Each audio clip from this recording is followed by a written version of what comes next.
हा गणेशोत्सव सर्वांना सुख समाधान आरोग्य ऐश्वर्याचा जावो आणि श्री गणेशाचा आशीर्वाद हा सर्वांना प्राप्त हो अशा प्रकारची श्री गणरायाच्या चरणी मी प्रार्थना करतो आणि गणरायाला ही पण प्रार्थना करतो की पुढच्या वेळेसपासनं तुम्ही सगळे अधिक ऑर्गनाइज होऊन कमी दंगा कराल अशा प्रकारची गणेशाच्या चरणी प्रार्थना करतो। पण गमतीचा भाग वेगळा आहे। हे पर्व अत्यंत महत्वाचं पर्व आहे। आपल्या सगळ्यांना माहिती आहे की श्री गणेश आपले आराध्य दैवत आहे, ते आपले विघ्नहर्ता आहेत। त्यामुळे विघ्नहर्ता आपल्या देशावर आपल्या राज्यावर येणारे सर्व विघ्न हरोत, समाजातल्या प्रत्येक व्यक्तीची मनोकामना पूर्ण होण्याकरता विघ्नहर्ता आम्हाला आशीर्वाद देवोत अशा प्रकारची विघ्नहर्त्याच्या चरणी मी प्रार्थना करतो।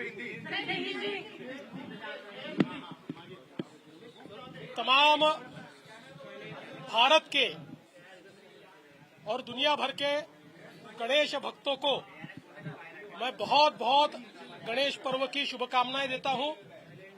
श्री गणपति ये विघ्नहर्ता है, वे सभी के विघ्नों को हरे।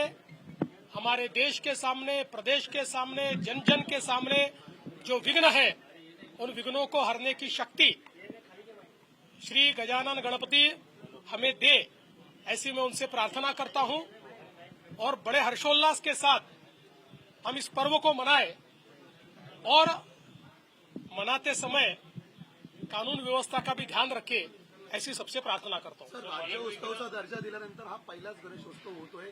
यंदा गर्दी ही सगळ्या ठिकाणी जास्त संख्येने दिसते। शासनाची तयारी कशी आहे? मुळामध्ये गर्दी खूप मोठ्या प्रमाणात आहे।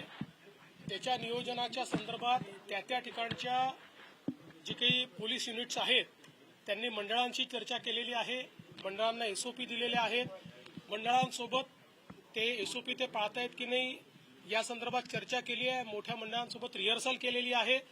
त्याच्यामुळे हे खरंच आहे की इतक्या मोठ्या प्रमाणात जेव्हा लोक येतात आणि विशेषतः ऑपरेशन सिंदूर नंतर जी काही वल्नरेबिलिटी एक काही काळ असते त्याचा विचार करता मोठ्या प्रमाणात आपण प्रिकॉशन ज्या त्या घेतल्या। स्वदेशीचा प्रमाण मोठ्या प्रमाणामध्ये वाढलेलं पाहायला मिळतंय। तुम्ही ज्या पद्धतीने अपील केलं होतं त्या पद्धतीने हे सगळं आपल्या प्रधानमंत्री महोदयांनी या ठिकाणी जे अपील केलं होतं त्यानुसार आज गणेशोत्सवातही ऑपरेशन सिंदूर आपल्याला पाहायला मिळतं आहे आणि त्याचसोबत आत्मनिर्भर भारत आणि स्वदेशी हे देखील आपल्याला पाहायला मिळतं है। ही खरोखर अतिशय आनंदाची गोष्ट है। प्रधानमंत्री ने जो अपील की थी ऑपरेशन सिंदूर के बाद कि स्वदेशी लेकर आए और खास करके टैरिफ के बाद तो प्रधानमंत्री ने कहा था ज्यादा से ज्यादा संख्या में अगर भारत में चीजें बने और भारत से उसका असर कितना दिख रहा है? देखिए, आज मुंबई और महाराष्ट्र में गणेशोत्सव में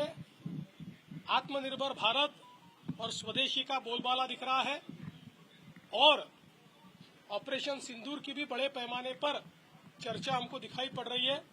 प्रधानमंत्री जी ने जो देश को एक आह्वान किया था उसके ऊपर लोगों ने उसको एक जन आंदोलन के रूप में स्वीकारा है। गणपति विघ्नहर्ता देवता है। भले ही अमेरिका ने 50% टैरिफ लाद दिया हो, लेकिन हमारे भारतीय बाजार को कितने स्ट्रांग नजर आते हैं? महाराष्ट्र किस तरह से स्ट्रांग नजर आता है? देखिए, जब एक रास्ता बंद होता है तो कई रास्ते खुलते हैं।